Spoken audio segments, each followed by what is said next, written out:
Ustedes, el hermano Alexander Castellanos, en este estudio de El Gran Diluvio. Vamos a ver la cuarta parte que corresponde a este día del Señor.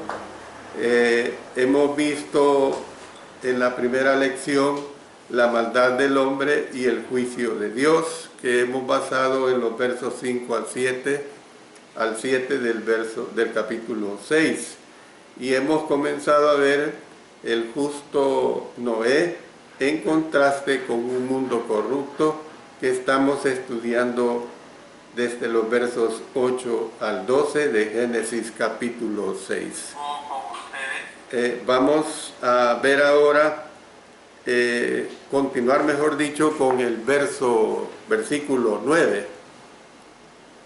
Esta sección comienza un trato completo del relato de Noé, que mejor dicho es la pieza central de la primera parte del libro de Génesis, desde el capítulo 1 hasta el capítulo 11.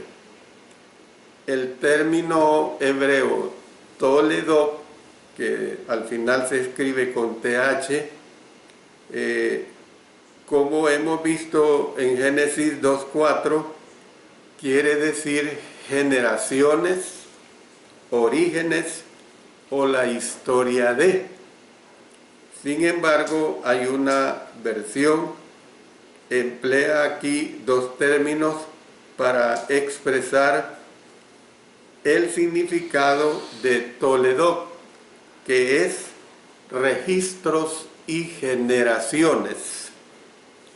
Ambas ideas se encuentran en el material que sigue, en vista de que Génesis capítulo 6, verso 9 hasta el capítulo 11, verso 32, rastrea la genealogía, así como el registro histórico de los descendientes de Noé hasta los días de Abraham.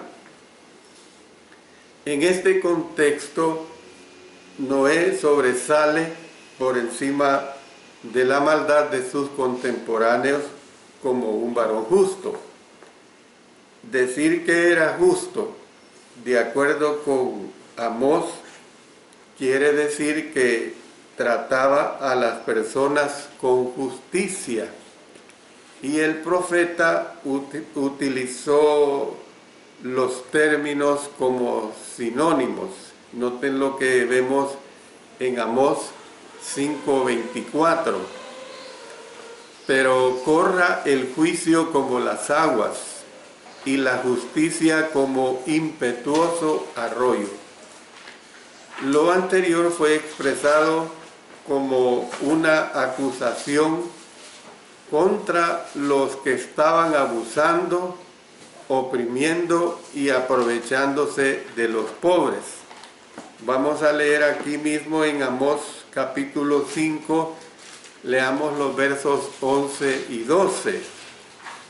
Por tanto, puesto que vejáis al pobre y recibís de él carga de trigo, edificasteis casas de piedra labrada, mas no las habitaréis. Plantasteis hermosas viñas, mas no beberéis el vino de ellas, porque yo sé de vuestras muchas rebeliones y de vuestros grandes pecados. Sé que afliges al justo y recibes cohecho, y en los tribunales hacéis perder su causa a los pobres. Miqueas dijo que lo que el Señor desea de las personas es que hagan justicia y amen misericordia y se humillen ante Dios. Miqueas 6:8. Es otra manera pues de decir que la rectitud requiere de actitudes, requiere de acciones apropiadas para con Dios y el hombre, lo cual pues ilustró en la vida de Noé. Noé sin duda manifestó justicia, o sea, rectitud, y un caminar humilde con Dios. La memoria de la piedad justa de Noé fue exaltada propiamente en Ezequiel capítulo 14, versos 14 y 20. Noten lo que dice: si estuviesen en medio de ella estos tres varones, Noé, Daniel y Job, ellos por su justicia librarían únicamente sus propias vidas, dice Jehová el Señor. Verso 20. Y estuviesen en medio de ella Noé, Daniel y Job, vivo yo, dice Jehová el Señor, no librarían a hijo ni a hija, ellos por su justicia librarían solamente sus propias vidas. Ezequiel 14, 14 y 20.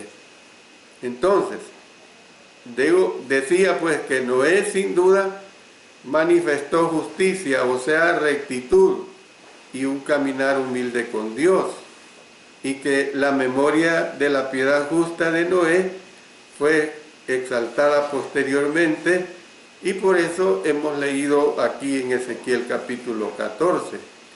Y luego el Nuevo Testamento lo llama pregonero de justicia. Notemos en 2 Pedro capítulo 2, verso 5. Y si no perdonó al mundo antiguo, sino que guardó a Noé, pregonero de justicia, con otras 7 personas, trayendo el diluvio sobre el mundo de los impíos. A Noé también se le llama perfecto en sus generaciones, como un hombre que caminó con Dios. Entonces, doy una aclaración. Referirse a Noé como perfecto no sugiere que no tenía pecado, no está diciendo eso. El término hebreo tamim no quiere decir vivir sin pecado, ni ser moralmente perfecto. Quiere decir completo o sincero. Eso es lo que quiere decir el término hebreo tamim, completo o sincero, en lo que se refiere a nuestro compromiso con la persona y los requerimientos de Dios. Entonces, la idea de tomar la decisión interna a estar comprometidos totalmente con Dios se ve forzada por la afirmación de que Noé era un hombre que caminó con Dios. En conjunto, estas frases descriptivas nos indican que Noé era un hombre de gran honestidad y también de gran integridad moral. Fue fiel a Dios y recto en su trato para con sus semejantes. Caminó con Dios reflejando el tipo de actitud y estilo de vida que traería gloria a su Creador, en contraste completamente con la impiedad que se había extendido por toda la tierra, con esa maldad pues que se había extendido por toda la tierra. Luego en el versículo 10, este versículo afirma que Noé engendró 3 hijos, a Sem, a Cam y a Jafet. La razón por la que sus nombres son incluidos aquí es un tanto, como quien dice, fuera de serie. Se han sugerido varias explicaciones posibles. Bueno, voy a presentar al menos 3 de estas explicaciones. Primero, tal vez el autor, antes de describir aún más la maldad de la humanidad, quería identificar a los 3 hijos como diferentes al resto de la humanidad. Recordemos que estamos tratando que era humanidad pervertida totalmente. Entonces el lector entendería por qué también fueron salvos del diluvio, porque fueron también encontrados justos delante de Dios. En segundo lugar, el autor pudo haber querido vincular a Noé con Adán y Taré, cada uno que tenía 3 hijos y quienes vivieron durante hitos, o sea, durante sucesos importantes de la historia. Y luego, en tercer lugar, la referencia a Sem, a Cam y a Jafet sirve para poner entre paréntesis la maravilla del diluvio. O sea, estos hijos de Noé que entraron en el arca escaparon del diluvio, es decir, fueron evidentemente hombres temerosos de Dios. Sin embargo, Noé es al que se destaca en el relato. Luego nosotros podemos ver en los versículos 11 y 12, el texto afirma que se corrompió la tierra delante de Dios. Estaba totalmente corrompida. La tierra es mencionada 6 veces aquí en Génesis, desde los versos 11 al 13. Se menciona 6 veces. El verbo hebreo chachat, en el idioma hebreo, pues chachat se traduce como corrompido. Corrompido 3 veces y destruir una vez en estos mismos versículos. O sea, usted puede ver que el énfasis de la repetición hace ver pues el grado de corrompimiento que había. Entonces, ¿qué más vemos? Chachap tiene varios significados en diferentes contextos, como podrido o echar a perder. Por ejemplo, vamos a ver en Jeremías capítulo 13, versículo 7. Jeremías capítulo 13, versículo 7. Dice acá: entonces fui al Éufrates y cavé, y tomé el cinto del lugar donde lo había escondido, y aquí que el cinto se había podrido, para ninguna cosa era bueno. Es el sentido del significado de esta palabra, podrido o echar a perder. Aquí mismo en Jeremías, en el capítulo 18 y el versículo 4, y la vasija de barro que él hacía se echó a perder en su mano, y volvió y la hizo otra vasija según le pareció mejor hacerla. Entonces se había echado pues a perder.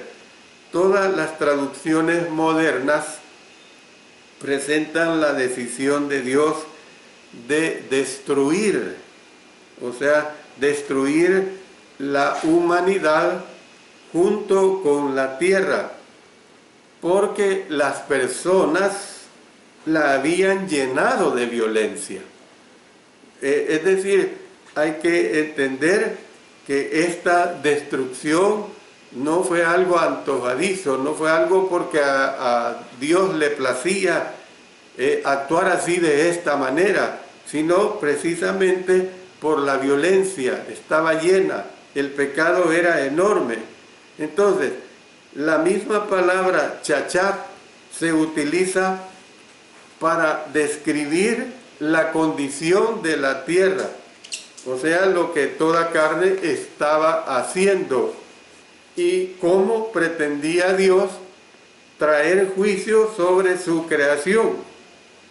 Y entonces, esta repetición indica pues que el plan de Dios era deshacer lo que el hombre virtualmente había destruido él mismo, o estaba en proceso de destruir ya él mismo. Esto es lo que se está mostrando aquí en estos versículos 11 y 12. Por eso vemos que la ironía de la afirmación: estaba la tierra llena de violencia. Esa situación no debe obviarse, la intención original de Dios era que los animales y los hombres se multiplicaran y llenaran la tierra. Es decir, que en lugar de una bendición para el mundo mediante la procreación, la humanidad lo había llenado tanto de violencia, tanto de destrucción en masa, que lo había corrompido, o sea, esa palabra chachá, convirtiendo toda la vida en una trágica maldición que los habitantes de la tierra sobrellevarían. Entonces, ¿qué vemos? Que el término violencia, que es la palabra chamás en el hebreo, este término violencia en el versículo 11 es de uso frecuente para referirse precisamente a la destrucción feroz, el derramamiento de sangre, o sea, el homicidio, la violación, la opresión y otros tipos de delitos morales que contaminan la tierra y que someten a los pecadores al veredicto de Dios de esa pena capital. Vamos a leer algunas de estas citas. Por ejemplo, vamos a Jueces capítulo 9, versículo 24. Jueces capítulo 9, versículo 24. Para que la violencia hecha a los 70 hijos de Jeroboam y la sangre de ellos recayera sobre Amimelec, su hermano, que los mató, y sobre los hombres de Siquem, que fortalecieron las manos de él para matar a sus hermanos. Luego vamos a ver otra cita más, ya les digo, Jeremías capítulo 13, verso 22. Jeremías capítulo 13, versículo 22. Dice así: si dijeres en tu corazón, ¿por qué me ha sobrevenido esto? Por la enormidad de tu maldad fueron descubiertas tus faldas, fueron desnudados tus calcañares. Entonces, un estilo de vida así desprecia la justicia, desprecia la rectitud practicada por Noé y que Dios siempre desea para su pueblo. Por ejemplo, miren lo que tenemos en Jeremías capítulo 22, versículo 3. Así ha dicho Jehová: haced juicio y justicia, y librad al oprimido de mano del opresor, y no engañéis ni robéis al extranjero, ni al huérfano, ni a la viuda, ni derraméis sangre inocente en este lugar. Luego pasemos a Ezequiel 45, 9. Así ha dicho Jehová el Señor: basta ya, oh príncipes de Israel, dejad la violencia y la rapiña, haced juicio y justicia, quitad vuestras imposiciones de sobre mi pueblo, dice Jehová el Señor. Entonces, en Salmos, en el capítulo 11, verso 5, dice: Jehová prueba al justo, pero al malo y al que ama la violencia, su alma los aborrece. El escritor representó chamás como el mal y contrario a la naturaleza de Dios y la forma en que Él creó al hombre para que viviera. Es decir, el Señor aborrece esta forma de vida y ejecuta venganza sobre los que la practican. Miren lo que tenemos. Vamos ahora a Ezequiel capítulo 7, en los versos 23 y 24. Dice así: haz una cadena porque la tierra está llena de delitos de sangre y la ciudad está llena de violencia. Traeré, por tanto, los más perversos de las naciones, los cuales poseerán las casas de ellos, y haré cesar las soberbias de los poderosos, y sus santuarios serán profanados. Más adelante, aquí mismo en Ezequiel, en el capítulo 8, versos 17 y 18. Note lo que aquí se expresa. Y me dijo, ¿no has visto, hijo de hombre? ¿Es cosa liviana para la casa de Judá hacer las abominaciones que hacen aquí? Después que han llenado de maldad la tierra, se volvieron a mí para irritarme. He aquí que aplican el ramo a sus narices. Pues también yo procederé con furor. No perdonará mi ojo, ni tendré misericordia, y gritarán a mis oídos con gran voz, y no los oiré. Entonces, ¿qué es lo que nosotros vemos acá en esta situación? Vemos cómo es que la violencia estaba tan desenfrenada en estos tiempos. Pero ahora pasamos a ver la última parte importante que tiene que ver con la destrucción y la preservación del gran diluvio, y es precisamente el anuncio de Dios del diluvio y sus instrucciones para el arca. Vamos a basar esto en Génesis capítulo 6, versos 13 y 20, hasta el 22.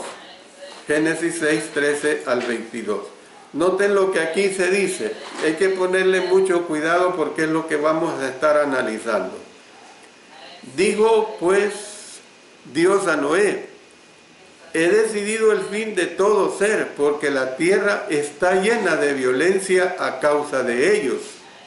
Y he aquí que yo los destruiré con la tierra. Hazte un arca de madera de gofer.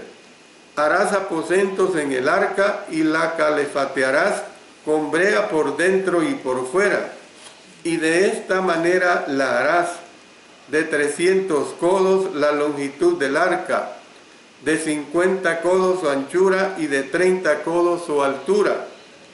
Una ventana harás al arca y la acabarás a 1 codo de elevación por la parte de arriba. Y pondrás la puerta del arca a su lado y le harás piso bajo, segundo y tercero. Y he aquí que yo traigo un diluvio de agua sobre la tierra para destruir toda carne en que haya espíritu de vida debajo del cielo. Todo lo que hay en la tierra morirá. Mas estableceré mi pacto contigo, y entrarás en el arca tú, tus hijos, tu mujer y las mujeres de tus hijos contigo.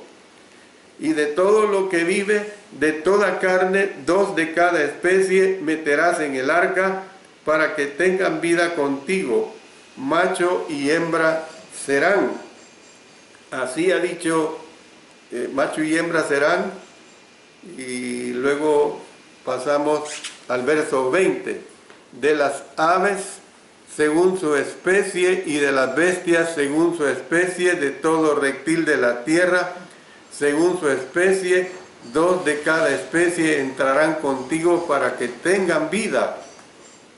Y toma contigo de todo alimento que se come, y almacénalo, y servirá de sustento para ti y para ellos. Y lo hizo así Noé, hizo conforme a todo lo que Dios le mandó. Génesis 6, 13 al 22. Ustedes pueden notar en este trozo que hemos leído, hay una serie de situaciones que hay que considerar.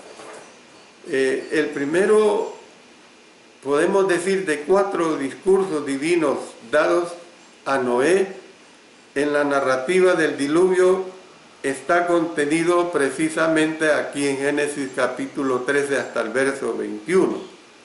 Hay otros discursos que se encuentran en Génesis capítulo 7, capítulo 8 y capítulo 9. Pero empecemos con el versículo 13.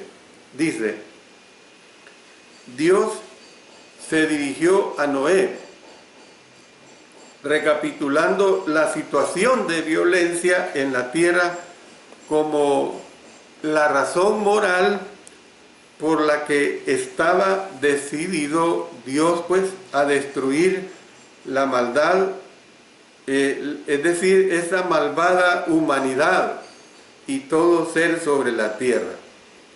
Vemos pues que el juicio de Dios era inminente por culpa del carácter destructivo de la humanidad, así como la naturaleza y el reino animal se vieron afectados por la caída en el principio, también ahora tendrían que sufrir por causa del pecado humano.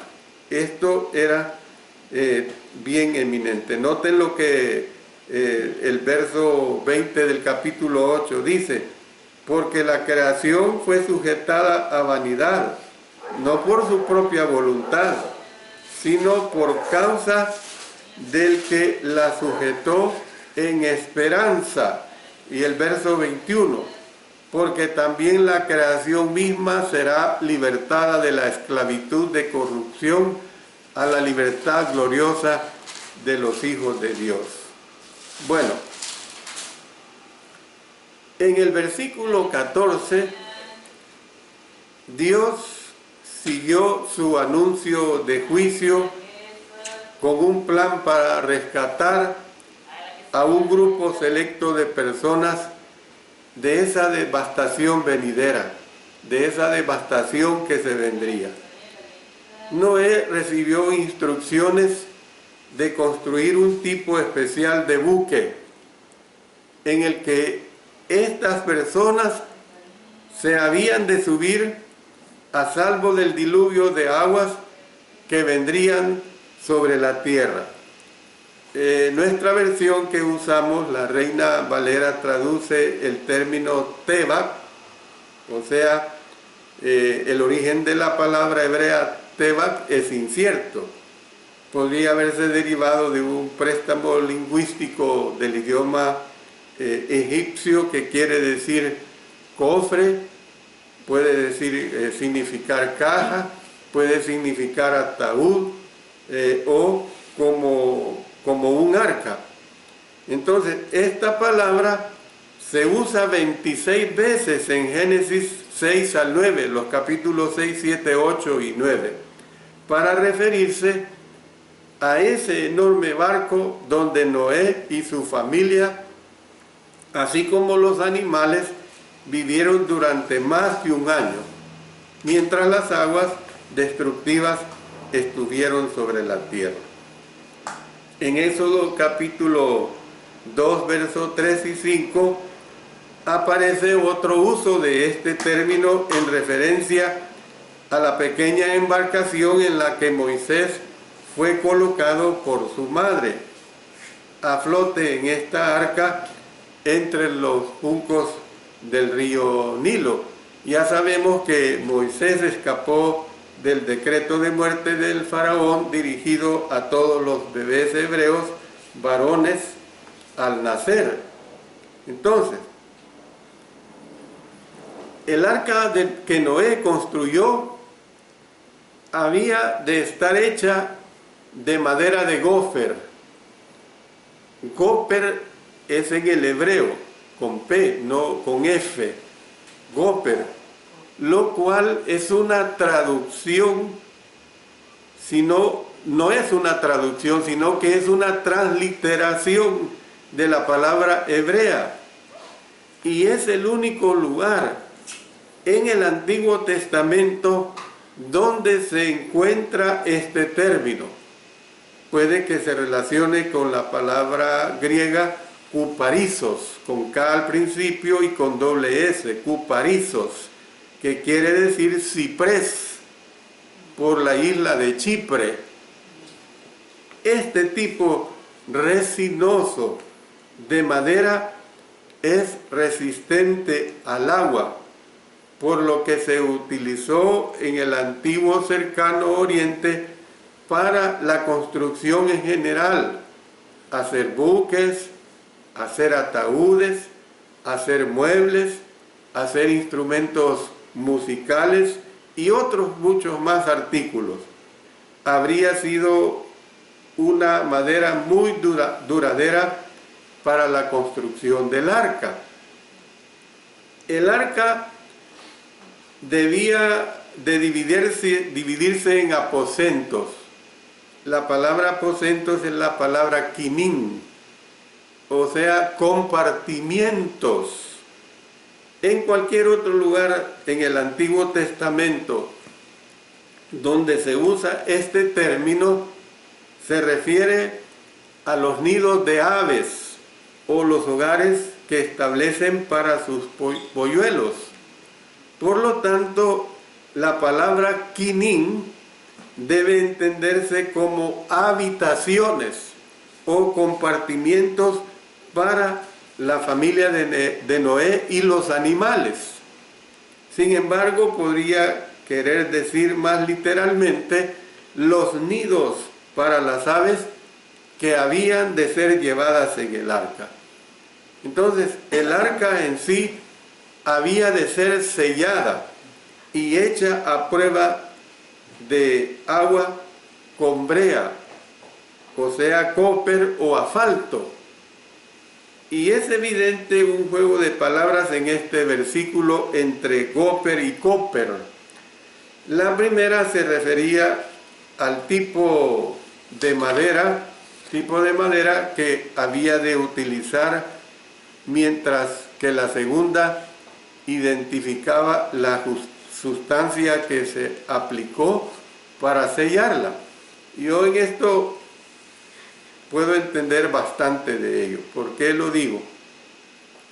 Cuando yo era un niño quizás de unos 10 a los 12, 13 años, las vacaciones de fin de año, porque el periodo de vacación aquí en nuestro país es los meses de noviembre y diciembre, íbamos a pasarlas con mi hermano mayor a la ciudad de Chalchuapa, y había un tío abuelo que era carrocero.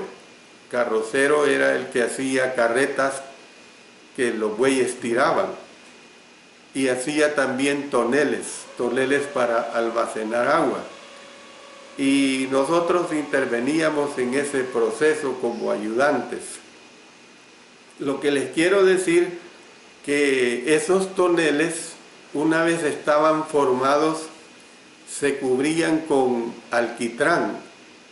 Es una especie de pintura gruesa, negra, con un olor muy fuerte. Y se le daba al tonel primera y segunda capa. ¿Para qué? Para que, como ese tonel que almacenaba tal vez unos 5 barriles de agua, se usaba en aquellos tiempos como decir una cisterna, una pila, se usaba para almacenar agua, y esos toneles con esa capa de alquitrán que se le aplicaba, pues estaba hecho para muchos años, para que la madera no se pudriera por el efecto que causa el agua. Entonces, eso es bien interesante en cuanto al arca que hizo Noé. Y luego, si nosotros tomamos en cuenta que esas regiones todavía aún en día siguen siendo ricas en petróleo, porque la brea que usaron era un derivado del petróleo.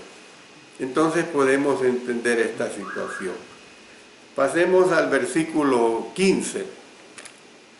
El arca había de construirse con las siguientes dimensiones: de 300 codos de longitud, 50 codos de anchura y 30 codos de altura. El codo, la palabra amá, con H al final, y doble M, no tenía una longitud estándar en el mundo antiguo. Su longitud se determinaba midiendo la longitud desde el codo, la punta del codo, hasta la punta del dedo mediano de nuestra mano, que varía entre individuos, especialmente en diferentes tiempos y lugares. Por lo general, un codo se consideraba igual a unos 46 centímetros. He traído un metro para que ustedes puedan ver, y les puedo mostrar en una forma un poco objetiva lo que es un codo. Miren esta distancia. Esto es un codo, nada más un codo. Y ya les voy a seguir explicando. De acuerdo, y yo me medí de mi punta del codo hasta la punta del dedo del medio y mido exactamente 46 centímetros. Entonces, ¿por qué les estoy diciendo esto? Para describir el tamaño del arca. Si es así, entonces el arca habría tenido aproximadamente 137 metros de largo. Usted imagínense, una cuadra normal tiene 100 metros, pero el arca medía 137 metros de largo, luego 23 metros de ancho. Usted imagínese también, esta casa parece que desde el inicio del portón hasta el final tiene, creo que 25 metros de ancho y luego 14 metros de alto. Imagínense, 14 metros de alto es bastante. Por eso es que la Escritura habla de primero, segundo y tercer piso. Al parecer, el buque habría de ser de forma rectangular, de fondo plano y cuadrado en cada extremo. Una especie de barcaza flotante que fue diseñada simplemente para ir a la deriva y sobrevivir las aguas del diluvio. Yo realmente me quedo admiradísimo, hermanos, admiradísimo. ¿Cómo es que yo no puedo leer en la Escritura que Dios le dijo a Noé que le construyera un timón? No se puede ver eso. Toda embarcación, desde que se hicieron las embarcaciones, tenía un timón. Y no digamos las embarcaciones modernas, que son manejadas en forma moderna ahora en día. Pero esta arca no se le da a Noé que le hiciera un timón. Sin embargo, esa arca flotó durante más de un año, se habla de un año con 10 días. Flotó de tal manera que se pudo preservar la vida de 8 personas y la vida de todos esos animales, y es algo que posteriormente lo vamos a ver sobre esa preservación de vida. Esto es lo maravilloso pues de Dios. Lo maravilloso de Dios es cómo es que dio todas las instrucciones para que se construyera el arca. Noé la siguió. Vamos a ver después más detalles sobre esta construcción. Pero lo importante es, ¿cuál es la lección que se aprende aquí? Que cuando se siguen las instrucciones de Dios, Dios ayuda a que sus hijos, sus hijas puedan preservar en medio de tiempos totalmente difíciles. Yo me voy a quedar hasta acá, quisiera seguir, pero el tiempo no lo permite.